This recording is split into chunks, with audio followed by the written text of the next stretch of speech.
Olá pessoal, bem-vindos à disciplina de Projeto Integrado 2. A partir de agora nós vamos começar a fazer uma breve revisão sobre os conceitos de engenharia de requisitos, sendo uma abordagem baseada na literatura, e esses conceitos eles vão ajudar vocês nas atividades da disciplina, tá?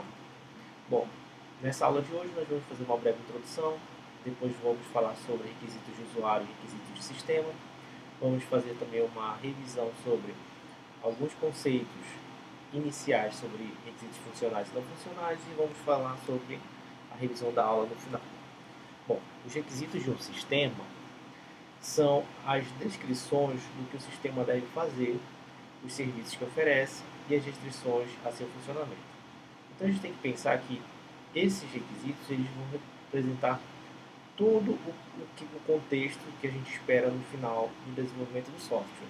Então, essa descrição ela deve oferecer para o desenvolvedor e também para o cliente uma apresentação compreensiva do que é esperado como resultado final do software, certo? Então ela deve atender às necessidades do cliente e também ela deve atender uma determinada finalidade, por exemplo, um sistema de cadastro, um sistema de agendamento de consultas, uma rede social.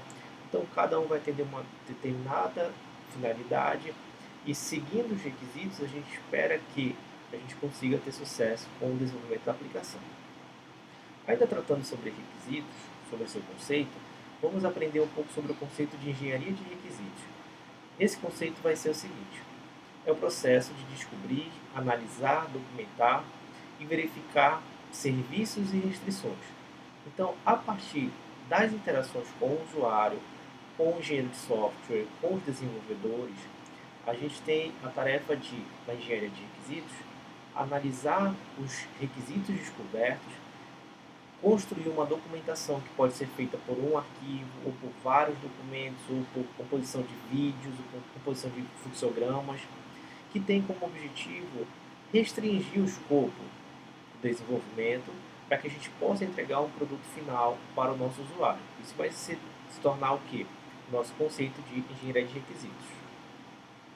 Bom, para que a gente possa atender a engenharia de requisitos, a gente precisa elicitar os requisitos. O que seria elicitar os requisitos? Elicitar os requisitos é coletar os requisitos através de várias formas que estão disponíveis, como, por exemplo, formulários fechados, entrevistas, interações com o usuário, a partir da análise de outros sistemas. Então, existem várias alternativas para que a gente possa fazer isso. Então, a elicitação dos requisitos pode contar com a participação também dos stakeholders, que por sua vez é uma pessoa, um papel que de alguma maneira é afetado pelo sistema. Então, além das opções que eu te dei agora, nós também temos o nosso cliente, que é o nosso stakeholder. O stakeholder, basicamente, ele pode ser representado pelo usuário, pelo cliente, pelo programador, pelo engenheiro de software, etc. Ou seja, qualquer pessoa que esteja envolvida no processo de desenvolvimento do sistema, ele pode ser um stakeholder, talvez um mais responsável, ou melhor, um com um papel mais importante e outro com um papel menos importante. Mas todos os que estão participando desse processo de desenvolvimento, eles têm que ser ouvidos, para que a gente possa desenvolver o sistema da melhor forma possível. Claro que às vezes a gente precisa controlar o stakeholder, a gente não pode desenvolver tudo aquilo que ele pede, mas a gente precisa sim analisar e verificar se está em consonância a ideia de todos os stakeholders que estão presentes no projeto, para que a gente possa entregar o sistema mais completo. Os stakeholders eles têm necessidades diferentes, foi o que eu acabei de dizer, e muitas vezes inconsistentes. Isto pode gerar problemas após a validade mais profunda ou depois de o sistema ter sido entregue ao cliente. Então a gente pode ter a situação que um stakeholder, um cliente, né, ele pode colocar o interesse pessoal nele, de uma determinada funcionalidade que vai atender às necessidades dele, mas não do negócio. Então, quando a gente vai entrevistar vários stakeholders, a gente precisa tomar esse cuidado para garantir que a gente vai entregar o sistema geral, tá bom? Bom, então, quando a gente vai tratar de licitação de requisitos, é muito importante a gente fazer essa breve revisão aqui sobre os tipos de requisitos que a gente pode encontrar. Então, aqui eu trago para vocês o tipo de requisito de usuário e o tipo de requisito de sistemas. Bom, sobre requisito de usuário, eu acho importante que a gente revise os seguintes pontos. ele vai expressar os requisitos abstratos de alto nível. Isso significa que não é um alto nível de programação, mas um alto nível de compreensão, usando, por exemplo, uma linguagem natural, uma linguagem de fácil acesso, para que os stakeholders eles consigam entender o que está estratificado dentro do documento. Vamos entender melhor a partir da definição. A definição dos requisitos de usuário vai dizer o seguinte, que são declarações em uma linguagem natural, com diagramas, de quais serviços o sistema deverá fornecer aos seus usuários e as restrições com as quais este deve operar. Então, como a gente consegue observar a partir da definição, é algo que vai interagir com o nosso usuário, com as necessidades dele e que precisa ser altamente compreensível para ele, porque ali a gente vai estar representando documentalmente, através de fluxogramas, de textos, de tabelas, algo que seja inteligível, que ele possa entender que ao final aquilo vai ser transformado em software. Inclusive a gente pode utilizar até mesmo protótipos de tela nessa etapa de licitação de requisitos, pode utilizar perguntas, pode utilizar entrevistas, pode utilizar a apresentação de outros softwares que fazem funções familiares e mostrar para ele que isso também pode ser integrado ao software que ele deseja, que ele está solicitando. Já os requisitos de sistema, ele vai expressar de uma forma mais detalhada o que o sistema deve fazer. Nesse caso, esses requisitos de sistema, eles vão estar trabalhando mais específico no caráter técnico. Então, enquanto lá no primeiro requisito de usuário, eu estou mais preocupado em deixar uma visão ampla, geral, inteligível, no requisito de sistema eu já vou poder utilizar jargões técnicos, eu já vou poder utilizar palavras específicas como as linguagens de programação, os modelos de banco de dados em tempo real, ou entidade de relacionamento, cardinalidade. Então eu vou precisar e posso ser bem mais específico na descrição desses elementos, assim como outros como as regras de negócio, os modelos inteligentes e o que mais tiver de específico que esse sistema deve possuir, deve ser detalhado nessa etapa. Então essa etapa ela tem que cobrir e amarrar o desenvolvimento do sistema para justamente auxiliar o programador, para que quando o programador pegar esse sistema para implementar, ele já vai conseguir compreender todas as regras e necessidades de lógica que vão ser apresentadas no sistema, reduzindo o seu tempo até mesmo de trabalho. Então, basicamente, expressa a descrição detalhada do que o sistema deve fazer, detalhada. Então, a gente precisa ser bem detalhista para que a gente possa apresentar ao desenvolvedor, à equipe de desenvolvimento, na verdade, a melhor forma de requisitos, a mais inteligível em termos de sistema. Tá? Por definição, são descrições mais detalhadas das funções, serviços e restrições operacionais do sistema de software. Deve ser exatamente o que deve ser implementado, como eu falei a vocês. Então a gente precisa ser bem específico mesmo e precisa aproximar agora da lógica de implementação. Então a gente consegue observar que existe uma diferença crucial aí, porque se nós trouxermos os requisitos de sistema para apresentar ao usuário, ele pode ter dificuldades de compreender. Mas se a gente também traz somente o requisito de usuário para o programador, isso também pode gerar dificuldades na implementação, pode gerar erros, pode gerar ambiguidade. Então a gente precisa atender de forma separada os dois atores do nosso sistema, o usuário e os desenvolvedores.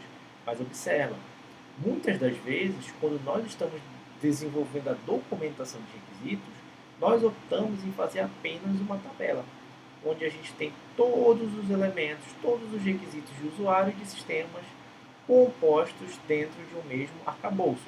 No entanto, quando a gente vai apresentar ao usuário, a gente pode fazer o exercício de separar, trazer isso para a forma de gráfico, fluxograma, para que torne aqueles requisitos mais simples para eles. Assim como também a gente deve evitar jargões, como o próprio Somerville fala, jargões de usar as palavras módulo, que pode confundir o usuário sobre o que é um módulo, se é uma parte do sistema, ou se é um sistema completo, ou se é um sistema que ele vai ter ainda não todas as funcionalidades, mas vai ser funcional. Então são termos técnicos da computação que a gente deve evitar justamente nessa comunicação com o usuário, tá? Bom, aqui para exemplificar, a gente traz um exemplo baseado no próprio livro de engenharia de software, que ele trata de um sistema de gerenciamento de saúde mental de pacientes. No inglês, a sigla fica MHC-PMS. Então, basicamente, a gente observa aqui que existe uma expansão de um requisito do usuário em vários requisitos do sistema. Então, os requisitos dos usuários eles podem ter uma terminologia natural e ser bem mais gerais, quanto que os requisitos do sistema eles precisam ser bem detalhados para que a gente possa exatamente atender as necessidades do nosso cliente, tá? Então, observamos aqui nessa tabela que nós temos a definição de requisitos de usuário. Nessa definição, gente, a gente tem aqui ó, um requisito, certo? De usuário. A canetinha aqui, ó, eu tenho somente um requisito aqui de usuário. Esse requisito vai dizer o seguinte: o MHC-PMS, que é o Sistema de Gerenciamento da Saúde Mental de Paciente, deve gerar relatórios gerenciais mensais, que mostrem o custo dos medicamentos prescritos por cada clínica durante aquele mês. Isso para o usuário é passível de compreensão. Ele entendeu que haverão relatórios e que ele vai ter acesso a esses dados. Mas observa, quando eu coloco nesse nível de abstração do usuário, eu complico a vida do programador, a vida do engenheiro de software, porque aí ele não sabe quais relatórios realmente precisam ser implementados, quais atributos do banco de dados precisam ser buscados para que esse relatório satisfaça a necessidade sem ferir nenhuma regra de negócio, por exemplo, a segurança. Quem pode ver esse relatório, ou seja, qual é a restrição de acesso desse relatório e qual é o nível de discretização desse relatório. Esse relatório ele é gerencial, ele é mensal, mas eu posso discretizar os dados semanalmente, eu posso fazer uma discretização de hora em hora, não sei, não está definido. Então isso, para o usuário, pode atender a necessidade, porque ele tem o domínio da área dele, e ele conhece os formulários, e ele sabe o que ele está falando, mas para o desenvolvedor do sistema, esse requisito de usuário acaba sendo crítico, porque ele não apresenta os elementos específicos que ajudaria na melhor compreensão e desenvolvimento do requisito, tá? Então vamos ver como é que seria a especificação desse requisito no caso de sistema. Então nesse caso aqui, a exemplo, nós temos 5 requisitos definidos a partir de todos tratando sobre o mesmo assunto, que é justamente a questão de geração de relatório. Vamos observar o primeiro. No primeiro aqui, ó, o que ele diz? Ó? No último dia útil de cada mês, deve ser gerado um resumo dos medicamentos prescritos, seus custos e as prescrições de cada clínica. Observa como esse requisito de sistema já foi bem mais específico. Então, ele definiu a data, que é apenas no último dia de cada mês. Ele definiu que deve ser gerado um resumo de quê? Dos medicamentos prescritos, seus custos e as prescrições de cada clínica. Então, ele definiu os atributos que participam desse requisito. Obviamente, isso ainda pode ser melhorado ainda mais. Eu posso especificar bem mais. Mas aqui eu já tenho pelo menos um norte. Até mesmo quando eu for discutir com o meu cliente, eu tenho um caminho para apresentar para ele e tenho um caminho para discutir também com o meu programador, para que ele possa também fazer uma prévia de primeira implementação. Porque a gente sabe que o requisito ele sempre vai estar evoluindo. A gente sabe que um requisito ele passa a ser obsoleto a partir do momento que uma reunião é encerrada. Então, uma reunião encerrada com o cliente, a partir daquele momento eu coletei todos os requisitos e a partir daquele momento aqueles requisitos já estão obsoletos, porque o nosso cliente ele entrou em contato com o meio também, ele teve novas ideias e novas soluções vão ser interessantes para eles a partir daquele momento. Mas continuando, o requisito 2 aqui ele fala: após as 17h30 do último dia útil do mês, o sistema deve gerar automaticamente o relatório para impressão. Então agora a gente já sabe também que no último dia útil, às 17h30, com o horário marcado, cronometrado, o sistema deve gerar de forma automática o relatório para impressão.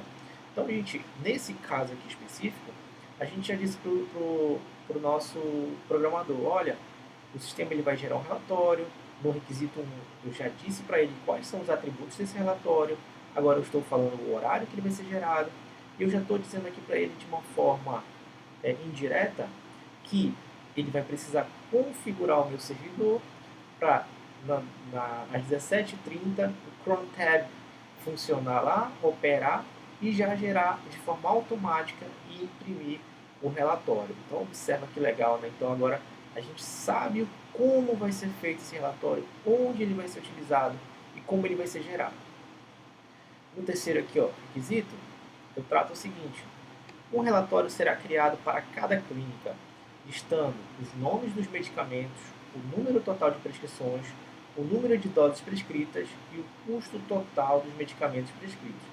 Então, agora eu sei que eu tenho um relatório por clínica, eu posso ter N clínicas e tenho um relatório para cada uma delas, e esse relatório eu não defini uma temporalidade, então ele pode ser gerado a qualquer momento, da forma que está aqui, mas ele tem requisitos específicos, atributos específicos que deverão ser apresentados nesse relatório, nem mais nem menos. Então, eu estou fechando o escopo a partir de um requisito do usuário que é simples, mas na verdade eu tenho um conjunto de requisitos por detrás desse requisito de usuário. Olha a importância da gente compreender essa diferença. Já 1.4. Se os medicamentos estão disponíveis em diferentes unidades de dosagem, por exemplo, 10 mg, 20 mg, devem ser criados relatórios separados. Então, para um médico, quando ele passa uma dosagem de 10 mg para um paciente, é para um determinado tratamento. De 20 mg é para outro tratamento diferente, para combater outras doenças, por exemplo. Então, nesse caso, o relatório também não pode ser agregado, porque se 10 mg atende uma doença, uma enfermidade, e de 20 outra, eu não posso juntar todos dentro de um mesmo relatório. Não vai fazer sentido. E aqui esse requisito de sistema me prova isso. Então eu vou separar em relatórios distintos. E o último aqui, o acesso aos relatórios de custos deve ser restrito aos usuários autorizados por uma lista de controle de gerenciamento de acesso. Então observa, agora eu tenho controle de acesso. Então, claro, em outro requisito eu tenho esse login e senha, e nesse caso aqui eu estou dizendo que para os relatórios eu preciso estar logado, eu preciso estar acessando o sistema a partir de um nível de acesso. Então a gente consegue construir a partir dos requisitos do sistema o que de fato vai atender as necessidades do usuário. Mas na entrevista o usuário me deu uma informação de requisito de usuário, ou pelo menos eu coletei uma informação de requisitos de usuário. Então a gente vai observar que sempre que nós estivermos trabalhando com engenharia de requisitos, nós enquanto sistematas, nós precisamos ser bem cuidadosos em relação à coleta desses requisitos. A gente precisa encaminhar o nosso usuário para que ele possa se sentir estimulado na discussão dos requisitos, certo? E que ele possa nos dar a melhor resposta possível para a nossa implementação. Bom, requisitos de usuário e requisitos de sistemas. Podemos inferir que os requisitos precisam ser escritos em diferentes níveis de detalhamento, para que diferentes leitores possam usá-los de diversas maneiras. Então a gente já observou que o requisito do meu usuário, é válido reforçar, ele é um requisito bem geral, mas para o requisito do sistema, do programador, do engenheiro de software, ele precisa ser específico, ele precisa ser bem amarrado, né? Então eu tenho níveis diferentes. Quando eu falo do meu usuário, eu estou falando do meu stakeholder, por exemplo. O stakeholder é meu cliente, é meu usuário final, é aquele que vai estar interagindo comigo, então eu preciso, para requisitar, né, o que o software vai ter, então eu preciso ser de uma linguagem abstrata com ele, uma linguagem natural com ele, enquanto que no meu requisito de sistema eu preciso ser bem mais específico, né? Então eu acho que deu para entender. Bom, então aqui eu vou mostrar para vocês aqui possíveis leitores de um sistema. Olha só, o requisito de usuário.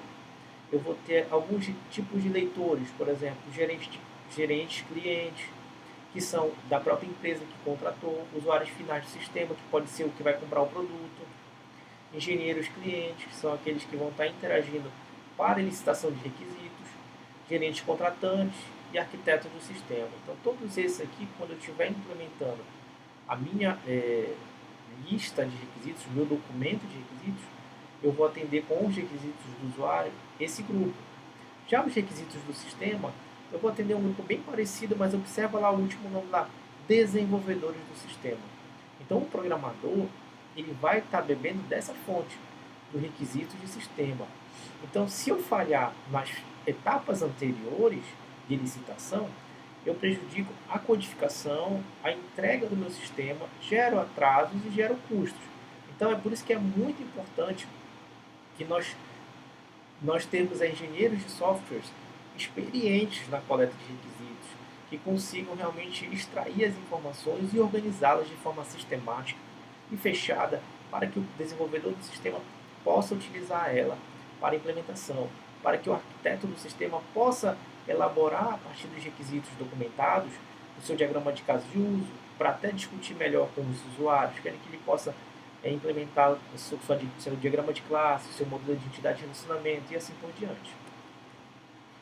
Bom, agora que a gente deu uma revisada sobre requisitos de usuário, requisitos de sistemas, a gente viu a diferença, viu que é válido o esforço de criarmos tabelas, separando eles, ou até mesmo fazer dentro de um mesmo grupo, mas indicando quais são do usuário e quais são do sistema. Vamos relembrar um pouquinho sobre requisitos funcionais e não funcionais. Os requisitos funcionais, de maneira simplificada, são declarados de serviços que o sistema deve fornecer, de como o sistema deve reagir às entradas específicas e de como o sistema deve se comportar em determinadas situações. Então, os requisitos funcionais, como o nome já diz, são as funções que o sistema deve oferecer ao usuário. Por exemplo, o sistema deve permitir o cadastro de um novo usuário. O sistema deve permitir o login de um usuário. O sistema deve permitir a recuperação de senha. Então, observa que são as funções que o sistema possui e que o usuário final ele vai poder interagir com ele. Então, é para isso que são os requisitos funcionais. Eu dei exemplo para você de todos os requisitos que eu dei exemplo, eles são requisitos que vieram com a palavra deve, né? Então, eu montei uma estrutura e nessa estrutura eu botei lá, né, a palavra deve e comecei com o sistema deve. Mas observa que quando eu uso a palavra deve, esse jargão, significa que é um requisito obrigatório da minha aplicação. Então, ele deve ter isso. Mas quando eu uso a palavra pode, significa que é um requisito opcional. Então, eu posso dizer assim, o sistema pode ter uma interface gráfica onde o usuário poderá escolher uma cor diferente para o fundo da tela. Então, ele pode ou não ter essa função. Ela não é obrigatória, mas ele deve permitir que seja efetuado o login. Então, já é obrigatório. Então, os requisitos funcionais eles podem ser classificados nessas formas, né, de obrigatórios e não obrigatórios. Mas todos eles vão estar ali para ser atendidos para justamente auxiliar o usuário com as funções que vão ser implementadas. Ah, professor, então o requisito não obrigatório eu posso simplesmente descartar? Não necessariamente. O que eu estou te dizendo é o seguinte, é que um requisito não obrigatório você pode deixar para implementar para o final. Você já fez a primeira versão, a segunda, já foi validado, já foi testado, agora sobrou tempo, então você vai lá e implementa esse requisito. Porque a partir dali, o teu sistema já está funcional, já está entregando o que ele demandava para ser entregue, entendeu? Então, em alguns casos, os requisitos funcionais também podem explicitar o que o sistema não deve fazer. Mas isso é importante também. Eu posso ter requisitos obrigatórios lá e dizendo o que o sistema não deve fazer. O sistema não deve permitir que o usuário visualize a sua senha ao digitar o password. Então, quando eu estiver digitando lá o password, aparece só bolinha, bolinha, bolinha, bolinha, bolinha, bolinha. Não aparece o que eu digitei. Então, ele não deve permitir isso e isso deve ser obrigatório. É um exemplo. Então, existem outros milhares de exemplos aí que a gente pode discutir que são desse mesmo escopo, que o sistema não deve permitir ou não pode habilitar uma funcionalidade, por exemplo. Requisitos não funcionais são os requisitos que não funcionam? Não, vamos ver aqui o conceito. De maneira simplificada, são restrições aos serviços ou funções oferecidos pelo sistema. Incluem restrições de timing, restrições no processo de desenvolvimento e restrições impostas pelas normas. Então, por exemplo, Restrições de time. O sistema deve responder em milissegundos. Então, isso é uma restrição de time. Restrições do processo de desenvolvimento. O sistema deve ser implementado na linguagem PHP, orientado a objeto, utilizando o padrão MVC. Restrições impostas pelas normas. O sistema deve seguir o código de ética do escopo da medicina ou do direito, enfim. Muitas vezes esses requisitos aplicam-se ao sistema como um todo. Então, um requisito, por exemplo, de norma, todo o sistema deve respeitar a norma ali de gerência, a lei. No processo de desenvolvimento de timing, mesma coisa. No timing, por exemplo, o sistema não pode falhar em nenhum momento, então ele tem que estar ali disponível 24/7 e dando uma resposta em milissegundos, se for um requisito não funcional previsto no documento. Como é que eu vou testar isso? Eu posso estabelecer algumas regras. Por exemplo, o sistema não deve passar de uma resposta em milissegundos. Quando isso acontecer, reportar. Aí eu posso dizer que isso não pode passar de tantos milissegundos 3 vezes por semana, ou 2 vezes para o mesmo usuário a cada hora. Então, eu defino essas regras estabelecidas e elas vão ser utilizadas como métricas para eu poder avaliar se o sistema realmente está satisfazendo esse requisito não funcional. Tá? A distinção entre diferentes tipos de requisitos, em muitos momentos, pode não ser trivial. É muito comum os nossos iniciantes engenheiros de software que não têm tanta experiência em programação fazerem uma confusão entre os requisitos funcionais e não funcionais. E é por isso que nessa revisão a gente vai tratar muito bem desse tema aí, para ficar bem claro para vocês, tá? Então, na aula de hoje, gente, nós fizemos uma breve introdução sobre engenharia de requisitos, nós falamos sobre requisito de usuário e de sistema, e fizemos uma breve introdução de requisitos funcionais e não funcionais. Em tudo isso, nós aprendemos o que é a licitação de requisitos, aprendemos as principais diferenças entre os requisitos de usuário e os requisitos de sistema, e também fizemos uma breve introdução sobre requisitos funcionais, que são aqueles que são as funções que o sistema vai oferecer para o nosso cliente, e os requisitos não funcionais, que são aquela sustentação que vai permitir que o nosso sistema funcione. Inclusive, são requisitos que muitas das vezes são válidos para toda a aplicação, que se ele não estiver lá, a minha aplicação ela não funciona, ela não satisfaz as necessidades previstas a partir do desenvolvimento dela. Gente, eu agradeço a vocês pela atenção. Na próxima aula a gente continua, e a gente vai avançando nessa revisão sobre engenharia de requisitos. Um abraço a todos e até mais. Até a próxima.